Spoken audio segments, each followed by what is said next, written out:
A country announces it's borrowing $100 billion. Cameras flash, politicians smile. Headlines say the money will build roads, stabilize the economy, protect the future. Here's the uncomfortable truth. Most of that money never enters the country in the way you think it does. It doesn't arrive in trucks. It doesn't sit in a vault. And it definitely doesn't wait politely to be spent on schools and hospitals. So where does it actually go? Because someone gets paid immediately, predictably, quietly. And it's almost never the public.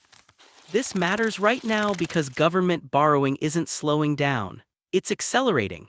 Trillions are added globally every year, often during crises, wars, recessions, or once-in-a-generation emergencies that keep happening every few years.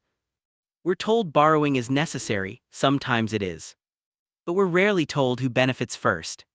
So let's walk through what really happens when a country borrows billions. No slogans. No ideology. Just the plumbing.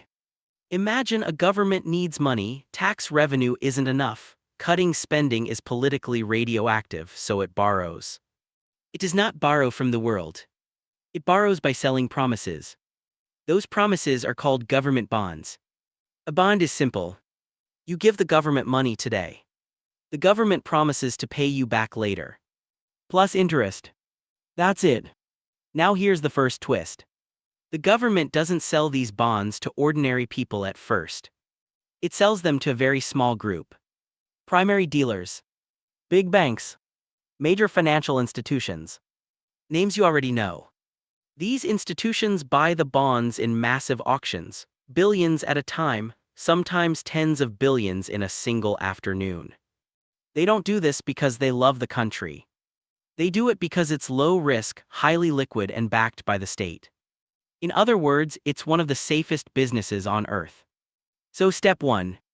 Money flows from large financial institutions to the government. But step 2 happens almost immediately. Those same institutions often sell the bonds right back into the market. To pension funds, insurance companies, mutual funds, foreign governments, central banks. Why? Because the real profit is in the spread, the fees, the positioning. They buy early. They sell slightly later. They collect the difference. Sometimes the bonds don't even leave the building. And here where it gets more interesting. In many cases, the country's own central bank becomes the buyer.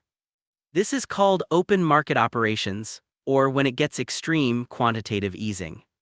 The central bank creates new money electronically, uses it to buy government bonds, and sends that money back to the government. Which means the government is, in effect, borrowing from money that didn't exist before. No printing presses. Just keystrokes. Now pause for a moment. Who got paid here? The banks that sold the bonds. The institutions holding assets that rise in value when new money enters the system. The investors positioned early. Not the public. Not yet. The government now has the money, but it didn't arrive cleanly. It passed through hands that took a cut, earned interest, or benefited from asset inflation. Now the government spends. On salaries. On contractors. On military equipment. On infrastructure. On bailouts. And this is where the money finally touches the real economy. But by this point, the value of the money is already changing. More money in the system means prices adjust, slowly at first, then all at once. Assets react first. Stocks rise. Real estate rises. Bonds shift. People who own assets feel richer. People who live on wages feel nothing, at first. Then prices rise. Food. Rent. Energy. This is the hidden math. The country borrowed $100 billion. But it will repay more than that, much more. Interest. And that interest flows back to bondholders. Year after year. Decade after decade.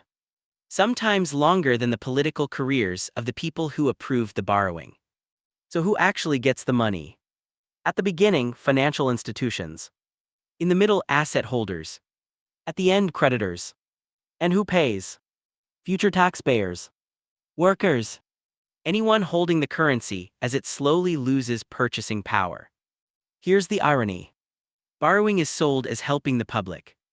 But the structure of borrowing rewards proximity to money creation, not productivity. The closer you are to the source, the more you benefit. This is not a conspiracy. It's a design. Now contrast this with the hype. We're told debt is investment. That it pays for itself. That growth will cover the cost. Sometimes that's true. Often it is. Because growth has to outpace interest, and demographics and political incentives. And it rarely does forever. As debt grows, more tax revenue goes to servicing old promises instead of funding new priorities. A quiet transfer. From the present to the past. From the many to the few. Globally, governments now owe more than the total value of what they produce in a year. This system only works if trust holds. Trust that currencies retain value. Trust that bond markets remain liquid. Trust that future taxpayers exist and comply. When trust cracks, borrowing gets expensive, fast. And then the choices narrow. Print more. Cut spending. Raise taxes. Or default. None of them are painless. So next time you hear that a country just borrowed billions, ask a different question. Not how will they spend it, but who touched it first. Because the story of government debt isn't really about spending. It's about who gets paid before you even notice the money exists. And the unresolved question is this. How long can a system built on perpetual borrowing survive before the bill stops being abstract and starts feeling very personal? That's not a rhetorical question. It's the one every country eventually has to answer.